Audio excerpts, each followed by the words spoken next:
Hello friends, మీ భారతి మాట్లాడేది. Welcome back to YouTube channel. నేను ఇప్పుడు చేసేది శనగపిండి, మళ్ళీ ఉప్పు వేసిన, కారం వేసిన, నీళ్ళు పోసి కొంచెం తిక్కుగా బాగా కలుపుకోవాలి. నేను ఆలు తీసుకున్నాను, ఎర్రగడ్డ, మళ్ళీ పచ్చిమిరకాయలు, కొత్తిమీర. నేను ఈ ఆలు వచ్చేసి తురుముతా ఉన్నాను. మళ్ళీ వచ్చేసి ఈ బ్రెడ్ ఉంది కదా, ఒక లోఫ్ బ్రెడ్ తీసుకున్నాను.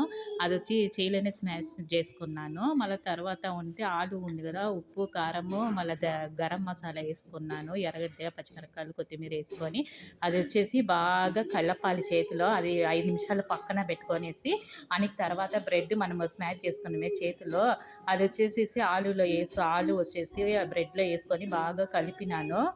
కలిపేసి మనము ఇప్పుడు వచ్చి ప్యాన్ పెట్టుకొని ఆయిల్ వేసుకున్నాము. ఇది ఫ్రెండ్స్, ఇది స్టఫింగ్ రెడీ అవుతా ఉంది.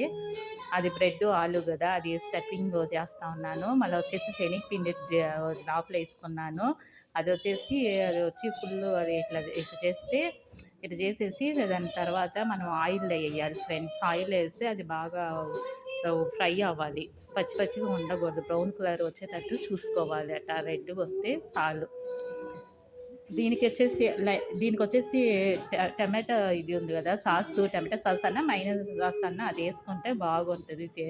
లైక్ చేయండి, కమెంట్ చేయండి, షేర్ చేయండి ఫ్రెండ్స్. ఇది భలే బాగుంటుంది. ఇది చూడండి, కొంచెం కాలాలి. ప్యాన్ వేసుకున్నాం కదా, బాగా కాలాలి. రెడీ అయింది ఫ్రెండ్స్.